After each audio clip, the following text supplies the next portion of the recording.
As always, it's a privilege for me to be here today. And for our study of the Word of God this morning, we know that normally pag February, we celebrate, many people take it to themselves to celebrate the Love Month. But sa atin, we know that there's a deeper and a higher virtue that Christians need to uphold. Instead of love, it's not just love, it's charity. So for today, as we begin, let us first come to the Lord in prayer before we start our study this morning. Let's come to the Lord in prayer. Father, we thank you that today we can take a look at that virtue called charity. Allow us, Father God, to see what we are charged concerning it by our Apostle Paul, and allow us, Father God, to see the difference that it has and why our scripture, the King James Bible, kept it for us to know. Today, Father, as we look into your word, may you guide us into all the truth. Help us to see the things you want us to see, and may the truths that we receive from your word this morning, let it simply burn in our hearts. In Jesus' name, amen and amen. Now, February is known to many as the Love Month. Okay? Also, on the 14th, they celebrate Valentine's Day, or para hindi daw siya mag-sound pagan, ang tawag nila dito ay Heart's Day. Okay? So parang inano lang nila. However, this is a day, this is a month that we can take a look at the biblical kind of love that is actually upheld by our scriptures. Now, one writer by the name of C.S. Lewis wrote a book entitled The Four Loves.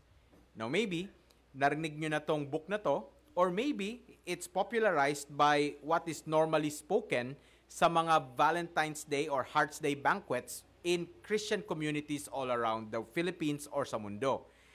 Now, the four kinds of love deals with the four Greek words about love. Okay? The first daw is the word eros, or this is the kind of love that actually gets so much business pagdating sa Valentine's Day or sa February, especially on the days before, during, and after Valentine's Day. Eros is what is called the lustful kind of love. Another kind of love is the word storge, or parental affection. This is also the time of month where children express their love to their parents by chocolates and I love yous and cards. Now, here's the surprising part. Inasmuch na madaming beses pinoportray ito as biblical, okay, and it sounds biblical naman, but those two Greek words, eros and storge, doesn't actually exist in the Greek New Testament. That's the irony. Kasi parang pag nagbato na ng Greek, ang dating sa madami ay marunong siya mag-Greek. Surprise, surprise, hindi pala siya nag-exist sa Greek Bible. There's no word eros in the Greek Bible, and the word storge actually occurs only in the negative, rendered as unnatural affection with the Greek word astorgos. So, wag tayo magpaggoyo sa marunong mag-Greek. But those two kinds of love don't exist in the Bible. Now, the two kinds of love, the philos or brotherly affection and agape, yun yung mga nag-exist in our Bibles. But in our Bible, it is used and translated as the word love. A proof of that is when Jesus Christ was talking to Peter when he was being restored, ginamit yung two words na yan and it was used interchangeably. Okay, I think si Pastor Mark will preach on that later on in the book of John. But when Christ asked Peter, Peter, do you love me more than this? He's using the word agape. And Peter said, Lord, you know that I love thee, but he used the word philos. Nakuha nyo? On the second iteration, he does the same. Peter, do you love me? Agape. And Peter keeps answering, yes, Lord, philose, or I love you, but he used the word philos. And then, when Christ said to him, Peter, the third time, do you love me? The Lord shifted his words. He used the word philos. And then Peter just said, Lord, you know all things. Suko na siya. You don't need to use Greek on that because there's no implications whatsoever because it's basically the same word, love. Pero ito yung naging different. In our Bibles, especially in the King James Bible, there's a special rendition of the word love that is many times forgotten in our time today. Now, the word agape in the Greek is rendered 25 times in the King James Bible as the word charity. Now, this is very important, and this becomes a Bible word, a Bible believer's word, because it occurs 25 times in the King James Bible only. It is reduced to a mere one time in the New Living Translation, in the English Standard Version, and the Revised Standard Version. That probably, yun yung nag-set ng trend. So from 25 times, naging one time na lang. In 3 times, it has been reduced to 3 times in the New American Standard Bible in 1995 and 2020 edition, but none in the 1977 edition. So talaga makikita natin yung pagbawas. 3 times also in the Legacy Standard Bible. Yan po yung pinakabagong Bible in the market today. The Christian Standard Bible also has it 3 times. 4 times in the New English Translation, 6 times in the Amplified Version. But for the rest of the modern versions, it is 0 times. So if you're using NIV, it's always love, there's no charity. If you're using Good News Bible or Message Bible, so on and so forth, they remove the word charity altogether. The question is, why is the word charity important? Kasi sa time natin ngayon, pag sinabing charity, what comes to our mind is PCSO. Tama? Philippine Christian Charity Sweepstakes Office. Parang, what? And even if you use AI, okay, if you search, how do you practice charity in the body of Christ, they will answer you the world's view of charity, not the biblical view of charity. Kasi pag sinabing charity, it's equated to alms. Yes, it has that facet, but it's more than that. Charity is essential because it is what is called in our Bibles as supreme. Let me turn your Bibles to 1 Corinthians chapter 13, verse 1 to 3, and let me show you how the Apostle Paul says that charity is supreme. 1 Corinthians chapter 13, verse 1 to 3, the Apostle Paul says this, "Though I speak with the tongues of men and of angels, and have not charity, I am become as a sounding brass or a tinkling cymbal. And though I have the gift of prophecy and understand all mysteries and all knowledge, and though I have all faith, so that I can remove mountains, and have not charity, I am nothing. And though I bestow all my goods to feed the poor, and though I give my body to be burned, and have not charity, it profiteth me nothing." Now, if by those 3 verses the truth of the supremacy of charity is not yet seen, if you would move to verse 13, you would read these words where Paul says, "And now abideth faith, hope, charity, these 3, but the greatest of these is charity." Thus, by that we say that charity is a supreme Christian, albeit a Bible believer's virtue. But maybe you're saying ngayon, teka lang, hindi ba ang charity and love are basically the same? Hindi ba sila synonyms? Okay. They may be, because if you look at Proverbs chapter 10, verse 12, if you look at your Bibles there, you would see that love covereth all sins. So it's love that covereth all sins. Then if you'd compare that to 1 Peter chapter 4, verse 8, you would see that charity shall cover the multitude of sins. So essentially, they look to be synonyms. But here's an important caveat. And the reason why the King James Bible render the word agape as charity rather than love sa 1 Corinthians 13 is because throughout the scriptures, the word love is used in a general sense. Bakit siya general sense? Because there are times when love is stated, but it has qualities that are contrary to what is rendered sa 1 Corinthians 13. Surprising? Example number 1. In Genesis chapter 25, verse 28, you would see there that Isaac loved his son Esau. And Rebekah loved his son Jacob. Now that doesn't sound so bad. But remember, the parents are divided between their two children. One parent loved one child, yung isang parent loved the other child. Ang tawag dyan sa scripture is partiality.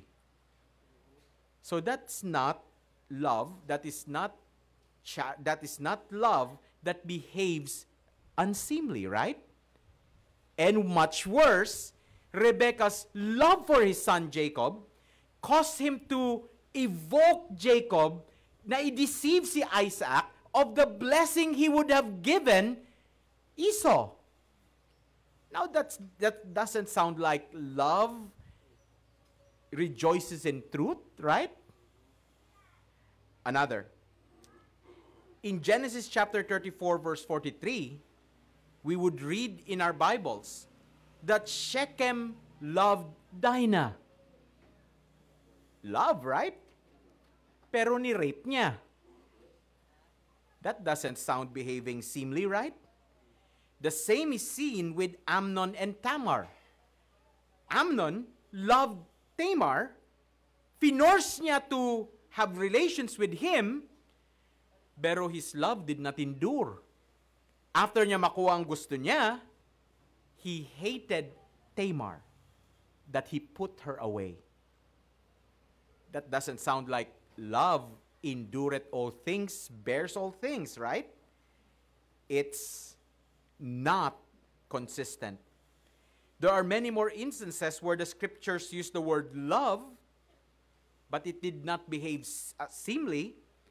It did not actually rejoice in truth. It does not follow what is given in 1 Corinthians 13 as the qualifications of love. Madami pa yan. Solomon loved his wives, but his wives led his heart to be drawn away from God. So the world can use this word love and mutilate it to their desires. And that's seen in the Bible, right? But the word charity has never been used negatively in our scriptures. That is why I believe that the word charity in 1 Corinthians 13 is God's intended word to be there. Because, as we would read in 1 Corinthians 13, verse 4 to 8, we would see the following qualifications of charity. 1 Corinthians chapter 13, verse 4 to 8 says this: charity, not love, suffereth long, and is kind. Charity envieth not. Charity vaunteth not itself, is not puffed up, doth not behave itself unseemly, seeketh not her own, is not easily provoked, thinketh no evil, rejoiceth not in iniquity, but rejoiceth in the truth, beareth all things, believeth all things, hopeth all things, endureth all things. Charity never faileth, but whether there be prophecies, they shall fail. Whether there be tongues, they shall cease. Whether there be knowledge, it shall vanish away. So yes, charity and love can be synonyms. But where the scriptures use the word charity, it evokes a deeper and higher virtue for the believer. We know therefore beyond a shadow of doubt that charity is what God intends to be in our Bibles, keeping our Bible pure and perfect. That's why we love our King James Bible. We can trust every word na nandyan. This makes charity supreme, and a believer, especially a Bible believer, should uphold this virtue of charity. Thus, we will look at how the Apostle Paul charged us today about charity. Number one is that we are charged to follow charity. Follow after charity. In 1 Corinthians chapter 14, verse 1. Now, we know that charity is exemplified by the Apostle Paul in 2 Timothy chapter 3, verse 10. When the Apostle Paul told Timothy, "Thou hast fully known my doctrine, manner of life, purpose, faith, long-suffering, charity, patience." Apostle Paul exemplified charity, so much so that that it's important, kasi sabi sa 1 Corinthians 11 verse 1, Apostle Paul says, "Be ye followers of me, even as I also am Christ." So if Paul exemplified charity, shouldn't the churches that follow him as an apostle not uphold charity as well? Thus, pastors also are charged to follow after charity. Not simply love, but charity. Timothy was charged to be an example in charity in 1 Timothy chapter 4 verse 12, and he was commanded by Paul to follow after charity in 2 Timothy chapter 2 verse 22. Siguro madaling mag-love, pero charity becomes an extra challenge. Later on, we'll know that more about that. Again, this is important because in Philippians chapter 3 verse 17, we are charged to be followers together of Paul and mark them that walk the way, because we are given an example. Now this flows downward. If Paul, our apostle, displayed charity, and pastors are to follow charity, aged men are called to be sound in charity. Ang matatandang mga lalaki, aged men, were meant to be sound in charity. Even women, in 1 Timothy chapter 2 verse 15, that's actually a good thing to pursue. Aged men in the church, women in the church, both are called to charity. And the truth is, one of the things that makes the heart of a pastor very happy sa kanilang tao is not yung, ay sa church namin, ang gagaling talaga nila magbigay. Ay sa church talaga namin, ang gagaling nilang kumanta. Ay sa church namin, ganito ganyan, ang daming mga pwedeng purihin. O kaya magaling magluto or something. But in the Bible, there's one quality among many that was said by the Apostle Paul, that he was bound to thank God always for the brethren, and it was meet because that their charity of every one of them abounded. Now that's a blessing sa mga pastor. That's a blessing for everyone. When the charity of the Christians is actually abounding. This leads to a very important question. How does charity work? If it's not simply giving alms, or parang PCSO or something, how exactly does charity work? Here is what Apostle Paul charged us next. In 1 Corinthians chapter 16 verse 4, Apostle Paul said, "Let all your things be done with charity." So, it's not simply a virtue that you put on a pedestal at sabi, ay, ito charity, magandang pag-uugali ito. No. In everything that a believer does, in everything that we do, it has to be underlined with that charity virtue. So how exactly does that work? Let me give you the following examples. Now, as charity suffereth long, kind, envieth not, vaunteth not itself, and not puffed up, in 1 Corinthians 13 verse 4, believers in this dispensation of grace are called by the Apostle Paul in Romans chapter 12 verse 10 to be kindly affectioned one to another with brotherly love, in honor, preferring one another. It's the heart. Tayo talagang mga mananampalataya, it must be kindly affectioned one to another with brotherly love. We prefer one another. How exactly do we prefer one another? Number one, kung pipili ka between kasama mo sa church and kasama mo sa labas, pag sinabing prefer one another, which would you choose? Tama ba? Preferring one another is like, I would rather spend my time with these people. I would rather seek the best of these people na kasama ko sa church. I would rather look for them. Look out for them. That's the concept. And it's underlined by being kindly affectioned one with another. Now, sometimes that's difficult. Kasi, madalas sa hindi, the normal inclination of the human psyche is to seek our own good. Survival natin first, me first, before everyone else. But no. The scripture says we are one body in Christ. We look out for one another. We are kindly affectioned one with another.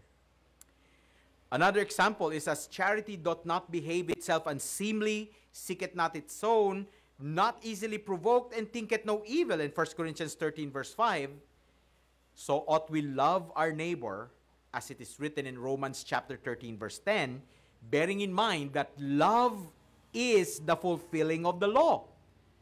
Now maybe sabihin natin, love is the fulfilling of the law? How exactly does that work? 1 Timothy chapter 1 verse 5, the Apostle Paul made it clear that the end of the commandment is charity out of a pure heart. So here's where Israel failed. When they kept the law, they forgot charity. Sabi ni Christ, the law is fulfilled in loving God and loving your neighbor. But what did the Pharisees do? They say they love God, pero they abuse their neighbor.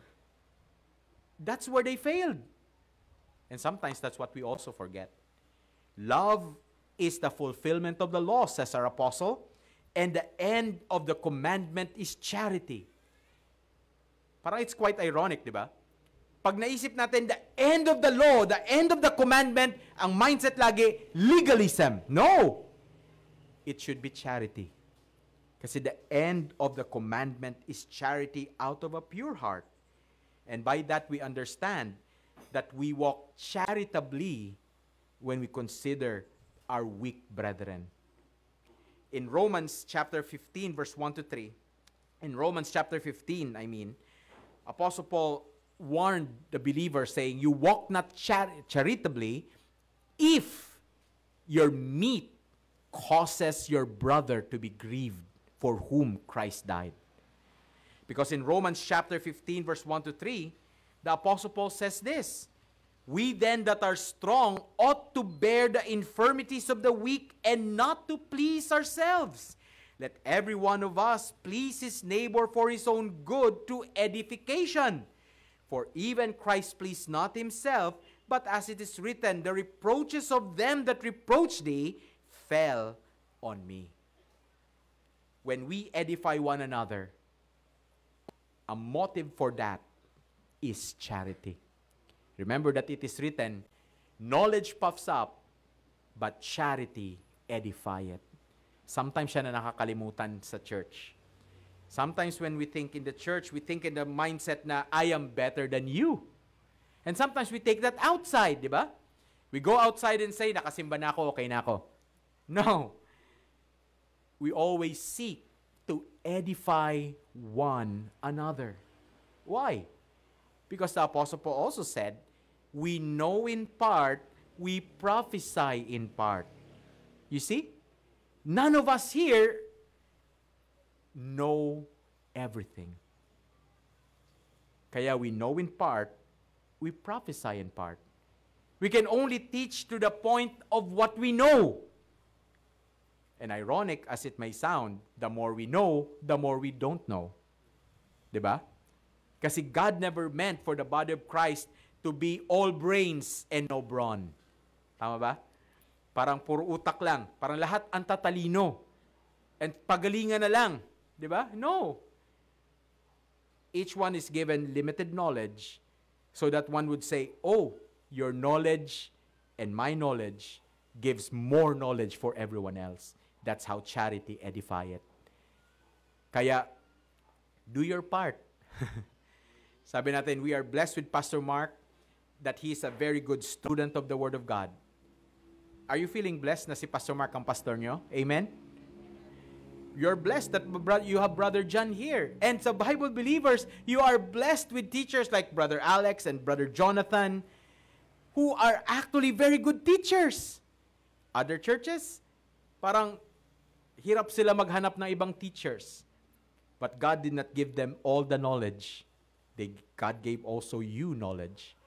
That's why Pastor Mark keeps encouraging you again and again. Read your Bibles, believe your Bibles, because the same Bibles are being read by you and Pastor Mark and the teachers here, right? Well, hindi naman si Pastor Mark, sikreto niya, magaling siya sa Greek eh. O, di ba? Hindi naman sikreto ni Brother Alex na kasi expert siya sa mga apocryphal literature. No! He's reading the same King James Bible as all of us do, right? Diyan po mapasok ang concept na we know in part, we prophesy in part, and as we have read, we share. That's how charity edifieth. Another example, as charity rejoiceth not in iniquity, but rejoices in truth. So also in Romans chapter 12, verse 9, the Apostle Paul did say that we love without dissimulation. Now, I love that word. Alam nyo ba ang best explanation ng word na yan is an Ilonggo term? Sino po bang nakakaintindi ng Ilonggo dito? Sino ang Ilonggo? Kasi nagulat ako ang word na dissimulation, naintindihan ng mga Ilonggo kasi the word is dissimular. Gagamitan natin matindihang etymology, pero ang simpleng ibig sabihin lang yan is pagkukunwari. And Paul says, love doesn't rejoice in iniquity. Charity doesn't rejoice in iniquity, but it rejoices in truth. It's never charitable in the church na maging plastic tayo sa kapwa natin believer. Walang fake smiles dito. Tama ba? I remember there was one time, they say, dapat daw, laging nakasmile kapag ikaw ay nagsiserve sa Panginoon. Tama din, tama din. Eh, ano itsura pag lagi ka nagsasmile, nagalinis ka ng ganyan? Diba? The smile is something. But that is not the only expression of happiness, of joy. Eh, what if someone in your church namatayan o nagkaroon ng malaking problema, smile ka pa rin? Kaya yan, pre. No. It is also charitable when we weep with those who weep and we rejoice with them that rejoice. Because charity rejoiceth in the truth. Let love be without dissimulation, abhor that which is evil, cleave to that which is good. That's why we can love someone even na sasabihin nila, I identify as a different gender.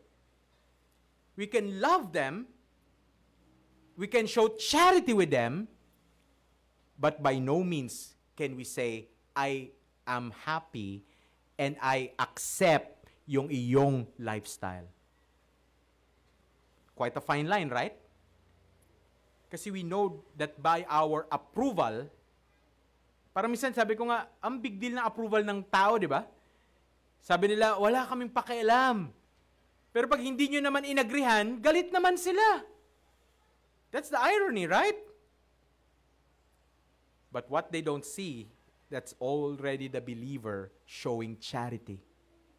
That when they come in with all their pompousness, showing and advertising things that they are not, hindi tayo automatic na alis. Out! Wala kang place dito! No! Let them come as they are. That's charity. That's love. But to say, oh, I'm happy for you. You know, you go girl. Lalaki nga, go girl ka pa. No! That is not charity, neither is that love. Because charity rejoiceth not in iniquity, but rejoiceth in the truth. Sometimes it's very difficult na, parang minsan ang hirap isipin na, what if may kaibigan ka na ganun yung persuasion? And kakasal na siya. Ang mapapangasawa niya, same sex. In-invite ka. Struggle, di ba? Will I go? What's the loving thing to do? Ang hirap, di ba? But do you know what's the charitable thing to do? You don't go. Why? Because if you go, you hurt their conscience. Pag pumunta ka, sabi nila, okay naman pala kay ganito eh. It hurts their conscience and it destroys them more. And that is not charity. That is not love. Sometimes we show charity by letting them come as they are, but not approving what they're doing and calling it good. Hindi mo kailangan ipamuka eh. Huwag mo lang sakyan. Diba? Just let them come. Let them express their genders. Kasi sometimes real gender needs not to be expressed, right? Kung lalaki ka talaga. Kung babae ka talaga. There's no need for advertisement. Obviously, the fact that they are trying to advertise more is to cater to a delusion na sometimes kailangan natin mas-snap sila out by maintaining our charitable position. Letting them come, kasi kung tataboy mo sila, saan pa sila makarinig ng truth? You see? Charity. And as charity beareth all things, believeth all things, hopeth all things, and endureth all things, so are we to love, to serve one another by love, as in Galatians chapter 5, verse 13 to 15, forbear one another in love, as in Ephesians chapter 4, verse 2. And here's the clincher. Forgive one another on the basis of Christ's forgiveness in Colossians chapter 3, verse 13. Because we have to remember, how exactly did Christ forgive us? Hinintay ba ng Panginoon ng perfect tayo bago tayo lumapit sa Kanya? Bago niya tayo tanggapin? No, no, no. Ang sabi ng Romans chapter 5, verse 8, but God commendeth His love toward us in that while we were yet sinners, Christ died for us. That's the same as the gospel of the grace of God, the gospel of our salvation, so 1 Corinthians 15, verse 1 to 4, where the Apostle Paul says that Christ died for our sins according to the Scriptures, and that He was buried, and that He rose again the third day for our justification. The offer of grace is not given to them who are perfect, but it is offered to sinners, to the ungodly, to the enemies of God. Now, if that's not charity, I don't know what is. Christ loved us and gave Himself for us. And that's how we ought to forbear one another and forgive one another on the basis of how Christ forgave us. And all of this about charity just leads us to the next charge, where Paul says that we are charged to put on charity, which is the bond of perfectness, in Colossians chapter 3, verse 14. Again, as I mentioned kanina, charity edifieth in 1 Corinthians chapter 8, verse 1. So how do we apply this charity? There are so many ways, and you can think of some, but here are some. Number one, charity is seen in giving consideration to our fellow members of the body of Christ. For example, elders or aged men are entreated as a father, as in 1 Timothy chapter 5 verse 1. Younger men are entreated as brothers, elder women as mothers, and younger women as sisters with all purity. Charity kasama doon? Yes. Because in doing so, we know how to relate with one another.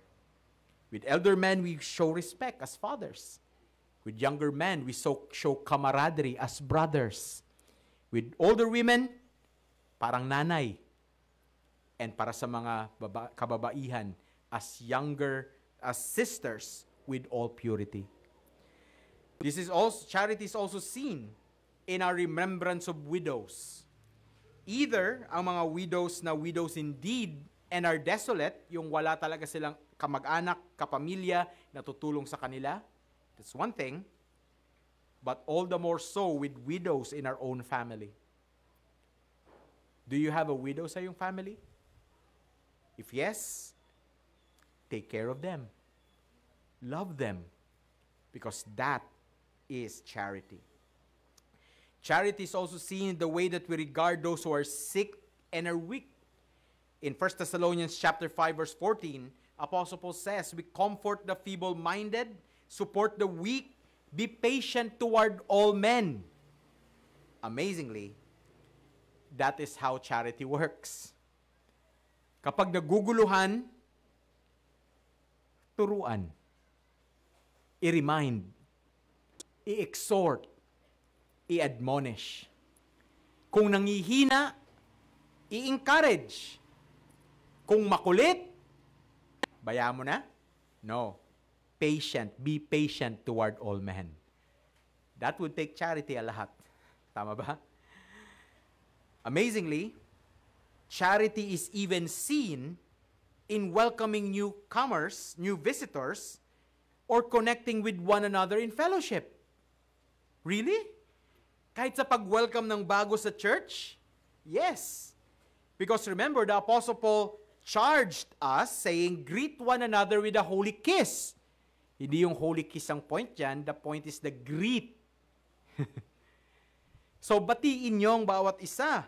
And these greetings are also called in 1 Peter chapter 5 verse 14 as the kiss of charity.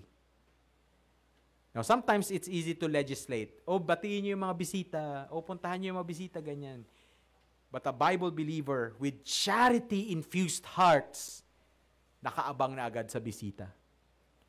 Eager to connect. Eager to build relationships.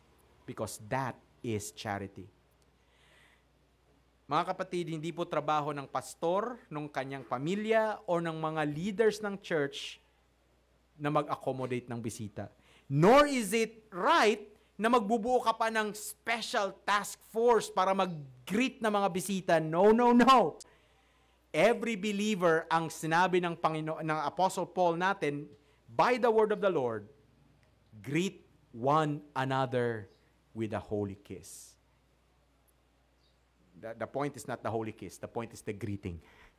Meron po akong video dyan. Baka pwede niyong tingnan sa Facebook. What does the holy kiss means?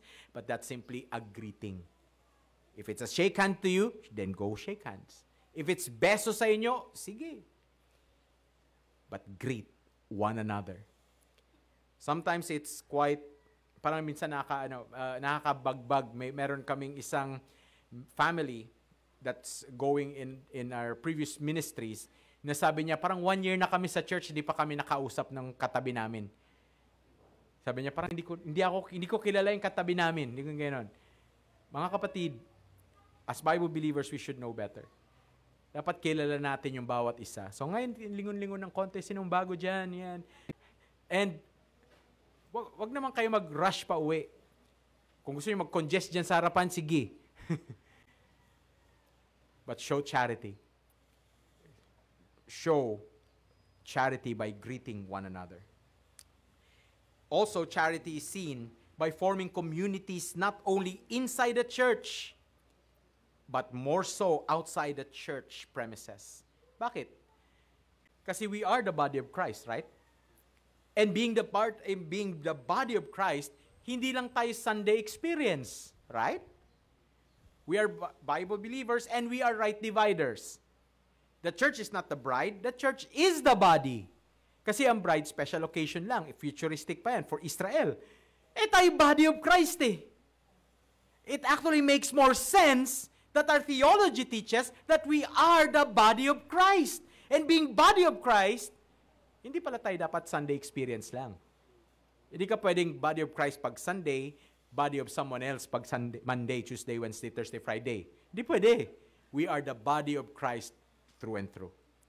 Sa loob ng building at lalo sa labas, we are the body of Christ and we connect. We connect. How do we connect? Number one, we eat together. Alam mo ba, inaalala ko noon sa Northway, kaya ako siguro lumaki. Kasi the best way to connect with fellow believers is by eating. Not the justification. Kasi sabi naman ng scriptures, let your moderation be made known to all men. Kasi pwede ka naman kumain konti lang. Di ba? Normal na kain. Hindi man sabing kain talaga todo-todo. Ako kasi kain todo-todo eh. Ang hirap, di ba? But we eat together. And sometimes it's more meaningful when we invite others to our own homes. Or, sabi mo, uy, labas tayo, treat ko kayo. Kape kayo together. It builds friendships.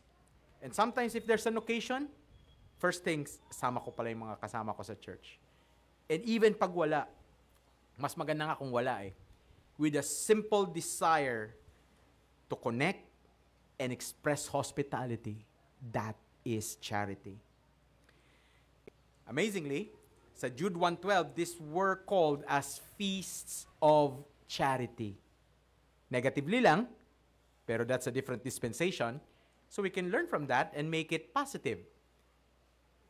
We'll connect with our fellow believers. And we edify one another as in fellowship in 1 Corinthians 14 verse 26. Kasi that's actually very important. Charity is also seen, lastly, in being an ambassador for Christ, offering reconciliation to God in the midst of neutrality by persuading man, as it is written in 2 Corinthians 5:11, where we clarify the gospel of Christ's death for sins, burial, and resurrection to people and places where tradition had turned the gospel into a generality. The goal is not to pick a fight. Kasi minsan madaming believers laging naka-fighting stance. Yes, there are allusions to being a soldier. Pero ang mas matindi at wala yung Tagalog ko, nag-iintig. Nangingibabaw, mas magandang word, mas nangingibabaw na imagery of a believer is not a warrior, not a fighter, but an ambassador for Christ. May nakita ka na bang ambassador na war freak? No, we don't pick fights unless necessary. Kasi sabi nga ng scriptures, as much as it lieth within you, live peaceably with all men. But most of the time, we have to offer reconciliation, persuading men, clarifying the gospel in a place and a people that the tradition had overturned gospel into a generality. And we proclaim the gospel to those who have never heard, calling men to trust in Christ, believing the sufficiency of His death for sins, burial, and resurrection. So that's neutrality. We are ambassadors to a neutral world. But what if negative na sila sa atin?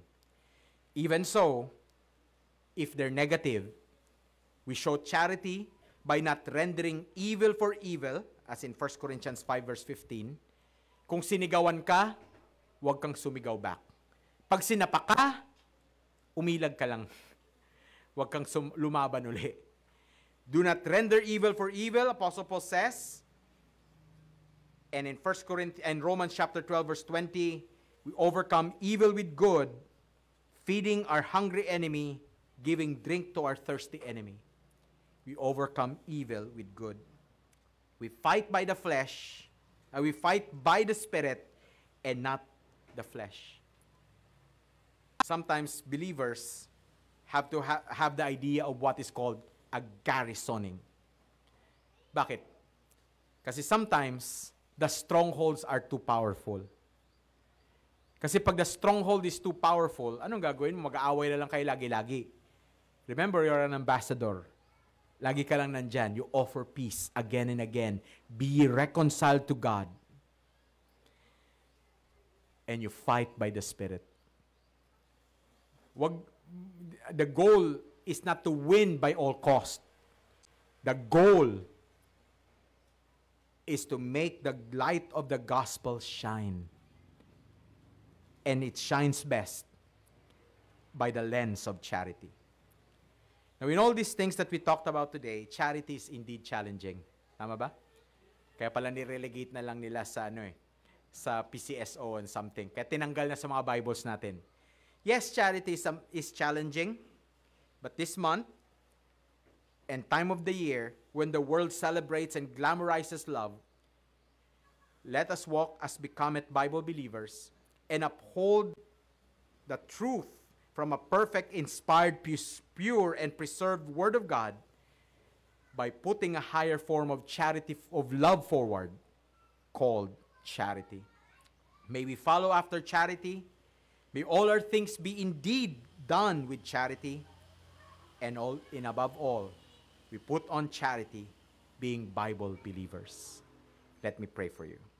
Father, we thank you for your word, and we thank you for the truth that we can meditate today.